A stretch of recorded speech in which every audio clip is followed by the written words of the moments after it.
Alright, Shalom, devil honest, the apostles of GMS, honest to you brothers that be pushing this truth in sincerity throughout the four corners of the earth. This is going to be a sit down based on what the scripture says about Iran and how things are possibly playing out and how things are going to play out. Without further ado, I'm going to get straight into it. So here you have a map depicting where Iran is within the whole scheme of things. You can see it's located between Iraq, Turkmenistan, Afghanistan, and Pakistan. Also in the Persian Gulf. You can see on the lower eastern borders, eastern borders. You can see here you have the Persian Gulf, and it's to my understanding also through this Persian Gulf, this is where vast quantities of their resources, that being oil, is transported through to other countries. But the important thing here is, it's just to see where it is in the grand scheme of things, right? And a few definitions to start off with, which is going to be pertaining to the scriptures. In fact, the scriptures will be the most important thing to bring out first, and then we see how Iran ties into the whole grand scheme of things. Now this is going to be in the book of 2nd Esdras, like you've just seen there. And this is the book of 2nd Esdras, the 15th chapter. And I'll breeze through the whole of it and break it down as I go. And then I'll stop right on about the 30th verse, and we'll break it down, we'll take it from there. Right, and this is pertaining to America. It's pertaining to the whole earth, really, because all of these things are going to be said here within the scriptures are going to take place, and they're going to take place and overtake, for lack of a better statement, the people upon the face of the earth. It says, "Behold, speak thou in the ears of my people," of which you only see one group of people doing that, and I've been getting into it with this demon online for a couple of days, as pertaining to the fact that you have this gentleman by the name of Hard Rock Truth. Here we know him as Hard Rock Lie, or the Michelin Man, right? Because he really doesn't teach the truth. He doesn't really push the truth. His agenda is to slander the men at GMS, right? And the question I posed to him was, where are the videos on ISIS? Where are the videos on the impending economic crash that's coming about, right? And so on and so forth. And you can see it to where he didn't respond to it. One of his flunkies responded to that particular comment I made, right? But that's how you know a prophet, man, right? And it's all good and well going back and forth on the comment boards, making noise, making noise, for lack of a better term. I'll go with that.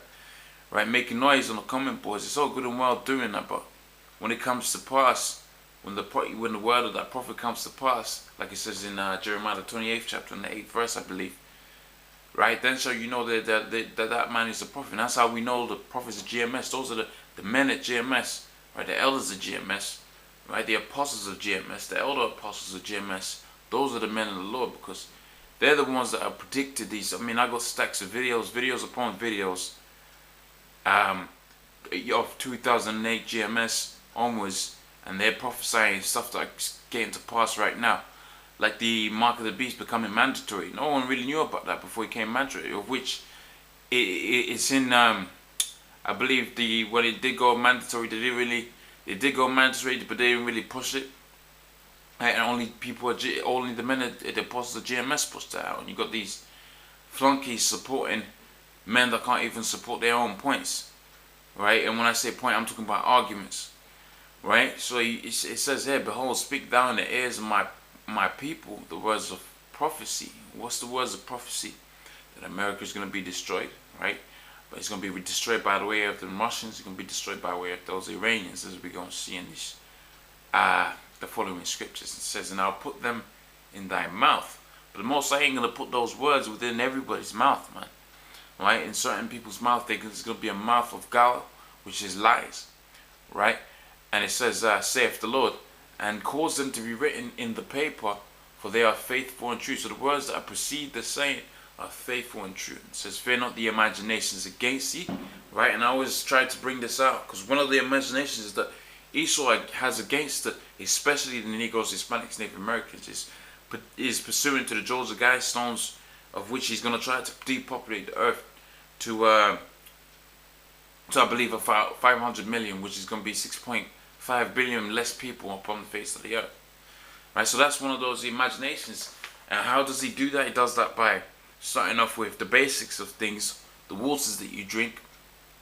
He makes it to where you have a high quantity of fluoride within that water, right? And what fluoride does, it basically poisons the body. But one thing I've recently, and also it's important to say, fluoride is actually one of the key ingredients in rat poison, right? So when you go to kill them rats off, one of the main ingredients that's really killing them off is the fluoride, which is the same fluoride that you have in your toothpaste, which is an agenda pushed forth by the elites of this society. You you have a high quantity of fluoride within the waters that you drink. A little side note to put in there is the fact that the men at GMS will actually tell you stuff like this, and then they'll give you the solutions for them. Namely, the coriander. You can make juices out of the coriander. You can blend it with some bananas and pineapples and all of that, which is all inexpensive. You know, you can pick up a pineapple from your around here in England. You could pick up a pineapple for about £1, man. Your coriander, another £2, you know, and that's £2 right there, man. Some pineapples and coriander, and that pineapple, I believe, is good for joints, as well as other things. And mix it up with whatever you want to mix up, maybe some banana, right? And those bananas are good for source of potassium and a good source of energy. And there you have it, man. You could take out some of those heavy elements out of your body by just drinking that juice. When you juice it up, you could drink that, or you can mix the coriander up in your food. And you know, they say you're supposed to make medicine your food, and food your medicine, right? So if you're in a constant state of eating junk, man, guess what? You're gonna break your body up, right? But that information, man, that's not from myself. That comes from the elders, man, right? We sit down, we understand what they're saying. You adapt to it, giving you your resources, right? And the point I was alluding to that is the fact that these other guys out there, right? They don't speak the words of prophecy. They talk about the community, but after we speak the words of prophecy, for instance, this man and his Joseph Guide stones, and how he's gonna fulfill that by destroying the people, by the food that they eat and all of that. We actually give you the solutions to that, right? Something first and foremost by the name of Yahweh, Yahushai, right? The name of the Most High, Yahweh, name of His Son, Yahushai, and how you're supposed to pray to them, right? In the name of Yahweh, Hashem, Yahushai. Right?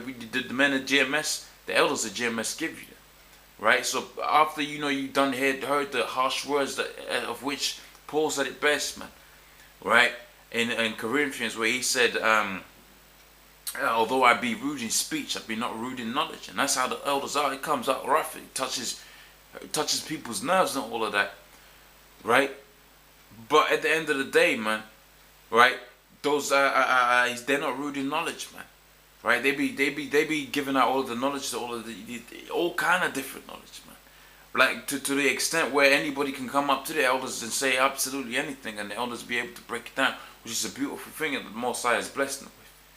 Right? Not to get too sidetracked, and we'll jump back into the scriptures. It says, "For all the unfaithful shall die in their unfaithfulness." Right? Because when the time of testing comes, man, right? That's how you're gonna know these people have been unfaithful. They really ain't got no faith. And the word faith and feminine goes hand in hand, because that word feminine literally means without faith, man. Right? So all these guys, when we call them gay, and people, we call them faggots and all of that, right? And people get all offended about that. That's because they aren't, man. They ain't got the faith, man. And we know they ain't got the faith because when the road gets shaky, they start bugging out, man. When the rain comes down, and we ask these dudes to go out and push this word, they say they ain't going out because they ain't hard, and they ain't got the faith like that, right? But when you got the faith like that, you go out in season, out of season, like the scripture says, right? It says, this is the 5th verse. It says, "Behold, saith the Lord, I will bring plagues upon the world, the sword, the famine, death and destruction, right? And why is the reason gonna? What's the reason why the Most High is gonna do that? It says, for wickedness, right? And we know wickedness multiplied when the people under Alexandria, right, which are all Edomites, when the Edomites, in other words, so-called white people, came into power, right? It says, for wickedness has exceedingly polluted the whole earth, and they have hurtful works of filth, right? And then he goes into pretty much the same thing, talking about the martial law and all of that. But with a time in question, I'm going to jump right back to the point.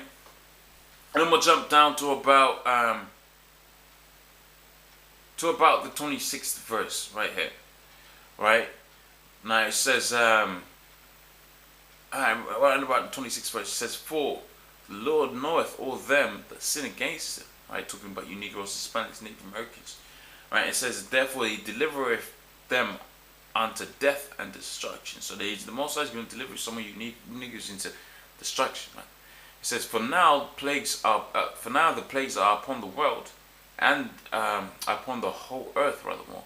It says, and ye shall remain in them, for the Most High shall not deliver you, because ye have sinned against him. Right? And that goes to really all of the inhabitants of the earth, because the Most High said it best in the scripture says it best in Amos 9:8. Amos 9:8. I'm trying to remember it from top of Amos 9. It says, behold, the eyes of the Lord power upon the sinful kingdom, and he's going to destroy it from off the face of the earth. So all of the wickedness that you do in this society, you're going to have to pay a recompense for that. Right? And this is how you're going to do it. It says, behold, this is the 28th verse, behold, a horrible vision, and the appearance therefore from the east. Right? You can call them the Middle Eastern countries. That's what it's talking about. It says, the nations of the dragons of Arabia shall come out of their chariots, and the multitude of them shall be carried up as the wind upon the earth, and they which hear them may fear and tremble. It says also the Carmanians, which we're going to get into, which are the Iranians, also the Carmanians raging in wrath shall go forth as the wild boars of the wood with great power, and shall come and join with them, and join battle with them, right, and waste a portion of the land of Assyria. And we know that land of Assyria is talking about America, right?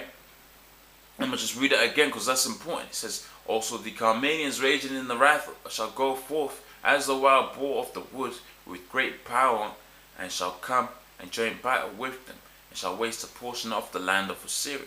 Right? So it's a beautiful thing. That's some beautiful thing that's coming forth, man. Right, I'm gonna just read the next couple of verses and see if any more meat comes out. That's what it says. And then shall the dragons have the upper hand. Yeah, it says, remembering their nature, and if they shall turn themselves, conspiring together in great power to persecute them. It says, then these shall be troubled, bled, and keep in silence through their powers, and shall flee. Right? It says, and this is the 33rd verse, it says, and from the land of Assyria shall the enemy besiege them, and shall consume some of them, and in the host, and it says, and their host shall be fear, and their dread and strife among their kings. Right? But really the point I was getting to here is what the future beholds, man. Also the Carmanians raging in wrath shall go forth as the wild boars of the woods, and with great power shall come to power, and shall be joined with them, and shall waste a portion of the land of Assyria. Right? That's what's coming to Americans. Now let's remember who the Carmanians are. Right? And what's also important to note here, and I might be wrong in saying this because I haven't actually gone through the history here, but I believe this is an account of something that's already happened. Right? And what the Most High does is from time to time you have an event that has already happened in the past, happen again in the future, because there's nothing new underneath the sun. Right? So certain things happen over and over again, but you have to, don't quote me on that one, but we know that this is going to come to pass. That's the point here. We know that this the Carmanians here, the Iranians, going raging raging and remembering their spirits. That's something that's actually happening now, because them Iranians, right, in the Middle Eastern countries, they're beginning to remember their true nature, man. Right? they're remembering that you know, they ain't soft people, they ain't English people, they ain't bootcut suit wearing Edomites, man. Right? They're wild by nature, man. Right? I believe it says Ishmael shall be as a wild man. They're wild by nature. Now let's go into the word that they use here. It says Carmania, right? It says from Old Persian of the same, right? And it says the region is approximately the equivalent to modern day Kerman province in Iran, right? If we go to the next bit, it says Kerman. Also Romanized Kerman. It says also known as Kermania, is the capital city of Kerman province, Iran. Right, so that's talking about Iran, right? Now, why have I brought that information out? That's going back to, you gotta start looking and piecing together. So you start putting the history and the information together, the data together to bring this prophecy to light, right? And to prove that the Americans, which is the Assyrians, which are also known as the Assyrians, which are also known as the Egyptians, also the Babylonians, right? Because the Most High does work in codes, and sometimes you have to break that code, right, and understand what he's talking about. Right? It says, so what I'm reading here is some of the reasons why we're gonna see an all-out war, right, or an invasion of Iran, right, within the near future, of which I've heard brothers say, you know, they believe that they already have ground troops within Iran, man, right? Or certainly around Iran, and certainly in these areas, we know that there's some ground troops. You know, there's ground troops out here in Iraq, of which I've read a news article recently that they're actually not diminishing the troops that you have in Iraq. They're actually increasing them. Let's just talk about the British government here. They're actually increasing them, right? Is it the British government? It slipped me. It might be the American government, but certainly the point I'm making here is NATO and the US and Britain, all of that. They're increasing their strongholds within these areas, and through the use of groups such as ISIS and so on and so forth, they find a means to have a need to go up there, to a means to an end. They have a means or a need to be within this Middle Eastern country here. And what they want right now, what they're hungry for, is Iran here, and the reasons are going to become explicitly clear within a few short moments, right? But we have to cast our minds back now to the reasons why they're going to go into this. So this casting our mind back to 1971, where Richard Nixon was forced to close the gold window, taking the US off the gold standard, reading from the article here, right? And setting in motion a massive devaluation of the US dollar and efforts to prop up the value of the dollar. Nixon negotiated a deal with Saudi Arabia in exchange for arms and protection. They would denominate all future oil sales in the US dollar, right? It says subsequently the other OPEC countries agreed to similar deals, thus ensuring a global demand for the US dollar and allowing the US to export as some of its inflations, right? So the reason why you don't see an all-out crash of the dollar, as one would expect, with so much printing of paper and bailiffs and so on and so forth, is because by issuing out the dollar to all of these nations, these OPEC nations, all the countries that buy oil, which is the vast majority of the world, in dollars, right? The US is able to export their inflation. So all of that debt that they have, they spread it out throughout the four corners of the earth. So when we say, when I said in the video before, prior to this one, that I believe it's prior to this one, lost it though, that the US is in about $1.5 quadrillion worth of debt, right? It's not really 22 trillion, it's about 1 quadrillion, 1 to 1.5 quadrillion dollars worth of debt, and I had the article there to prove that fact, right? That is spread out across the world, but really that debt really is not 1.5. It's going to be greater than 1.5, because some of that debt is going to be spread out throughout the four corners of the earth, and that's why a lot of these nations they just take it with a pinch of salt, man. They cut their losses, like the Chinese. when they started having their reserves, I believe they started having their reserves either in the euro or they had some kind of gold reserve, but nevertheless they was leaving the dollar. Them Chinese people, right, left the dollar and just cut their losses, man. Other than the debt that they own from the American people, because China pretty much owns America right now, right? They cut their losses, man. They just left, man, right? Now, if we move on to the next article that I have prepared here, we have OPEC, right? And it says Organization of Petroleum Exporting Countries. So that's what the OPEC countries are, right?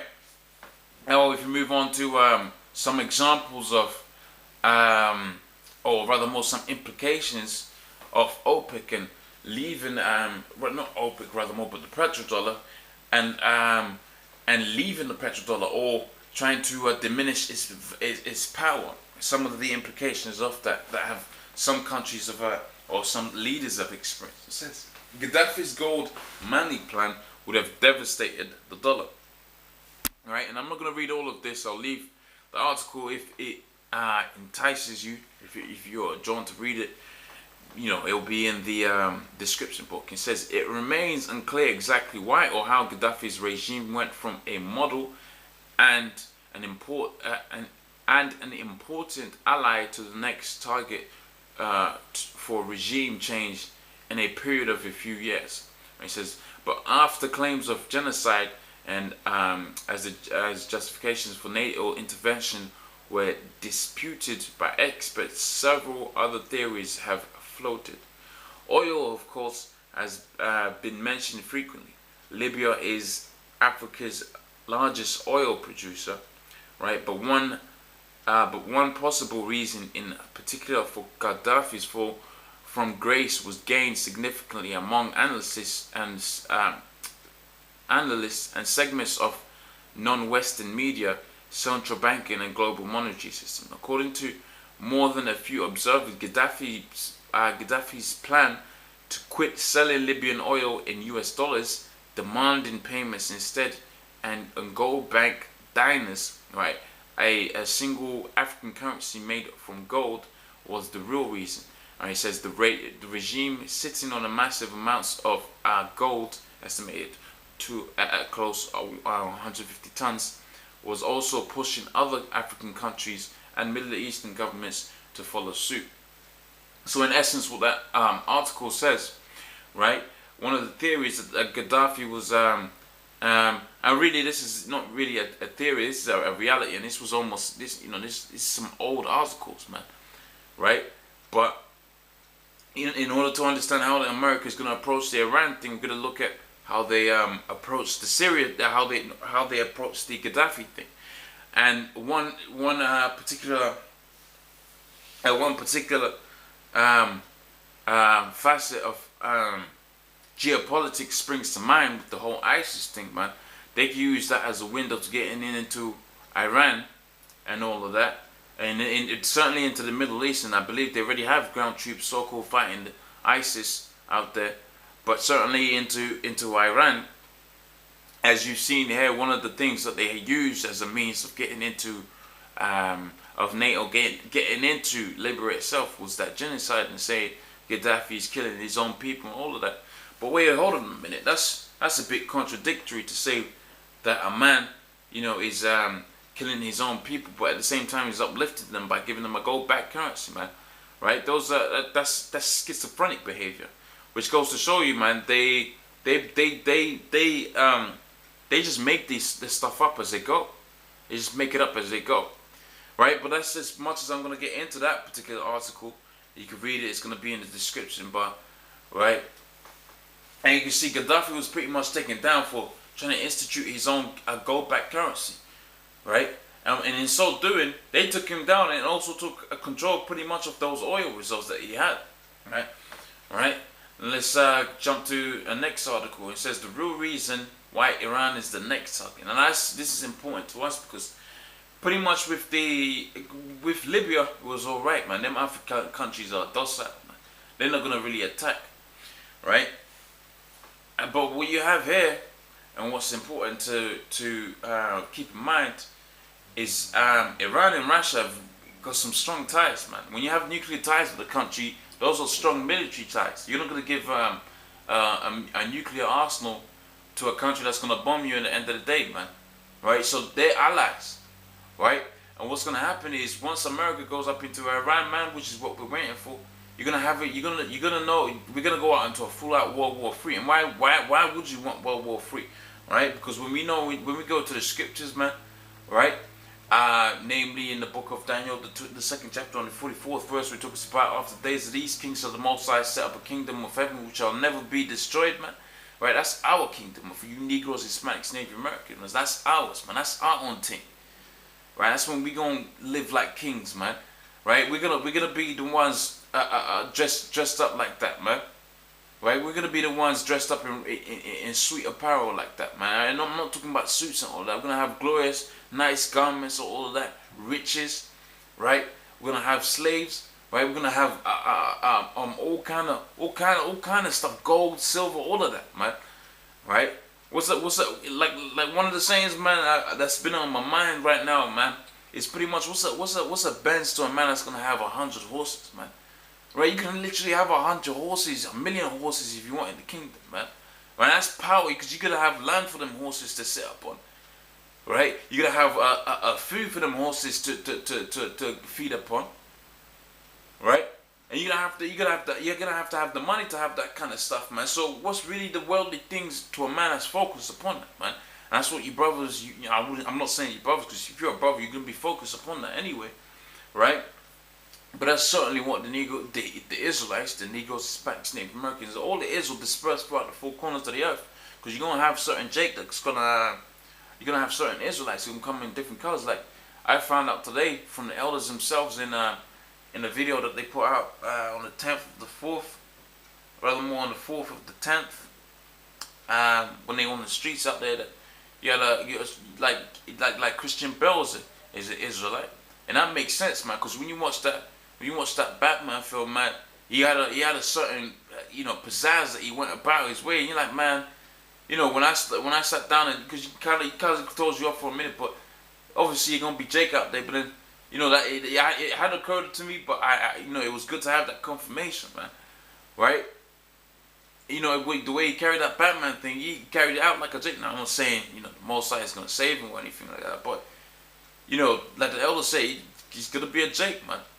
Right? So the point I'm making here is all the Israel throughout the four corners of the earth that have been dispersed, they're gonna be getting our own kingdom, man, getting our own thing, man. Because what this kingdom has to offer is utter nonsense, man.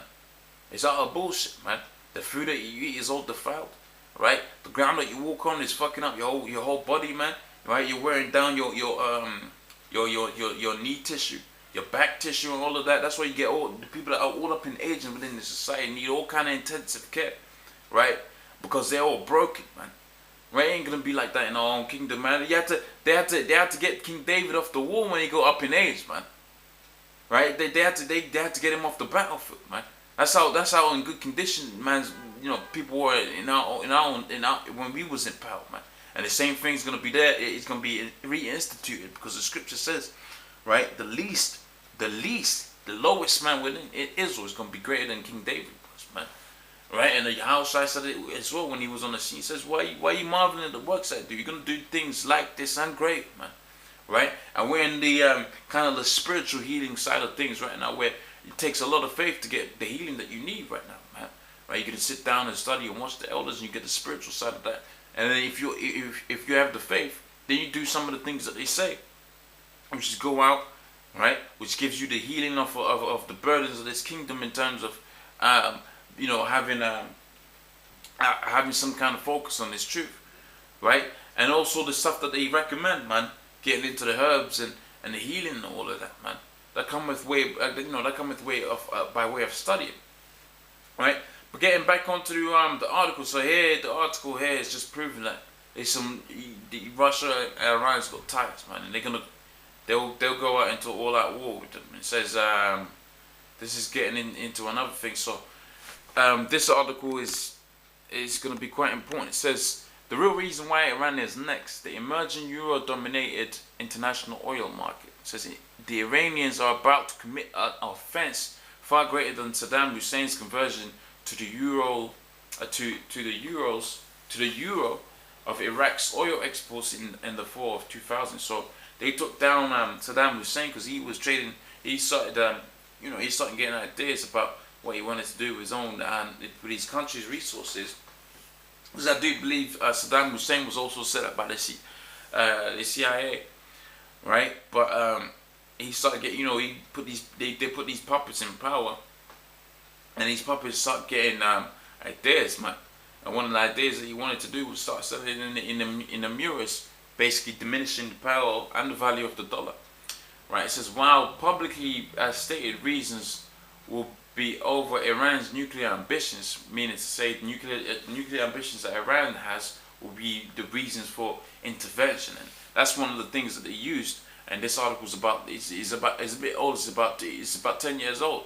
Damn, it's about 10 years old. This is released in October 2004, but you can see it, man. Things are pretty clear, and this was forecasted. This hadn't happened when this article was happened, right? It says the unspoken microscopic microeconomic dividers explaining the real reason regarding the second stage of the petrodollar warfare, Iran's upcoming euro-based oil boss. Right now, given how I'll read this next page. Right, it says in 2005-2006, Tehran's government has a oh sorry. What was this article written?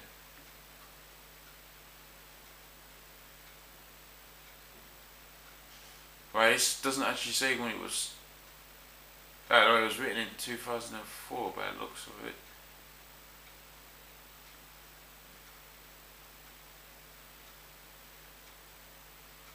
Right, it looks to be written in about 2004. We carry on anyways. It says Right, because I was trying to work out the tenses he was using here to see whether he was correct or not. It says, in 2005-2006, Tehran government has developed a plan to begin competing in New York's NYMEX and London's IPE, right, with respect to international oil trades, using the euro-dominated international oil trading mechanism.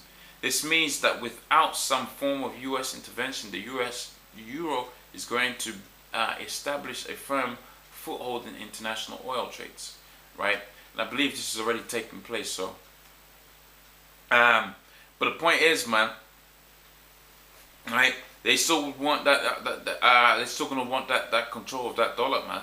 But I'm really, it's not about the dollar or anything like that, man. It's about world domination, man. Once you control the resources, yeah, you're gonna they want to control the whole world, right? It says that this means that without some form of U.S. intervention, right, a firm foothold in international oil trades, given U.S. debt levels and the stated neoconservative project for U.S. global domination, right, Tehran's objectives constitute an obvious erosion of the U.S. dollar and its international oil market. And that was by James Madison, a political observation. Political observation, right?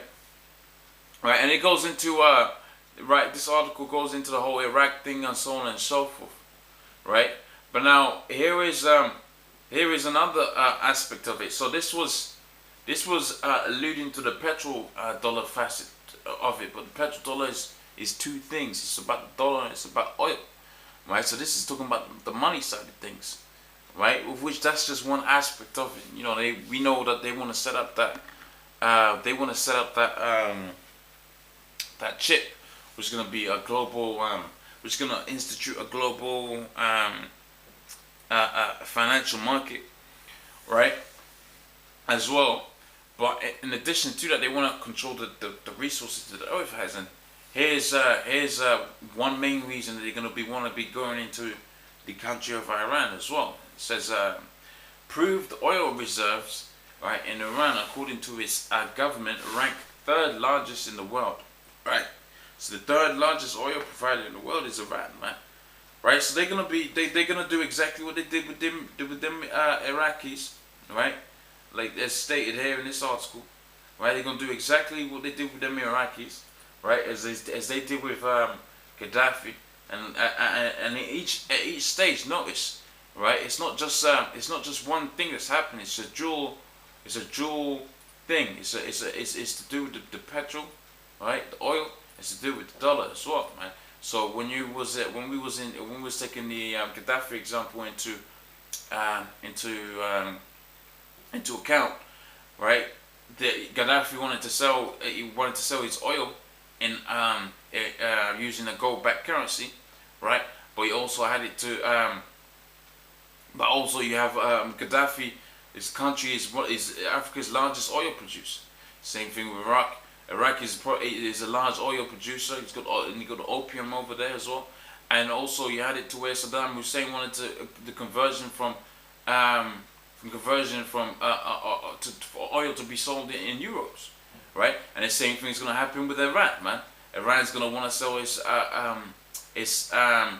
Iran is going to want to be selling this oil in them euros because they probably feel that them euros is going to give them more bang for their buck, man.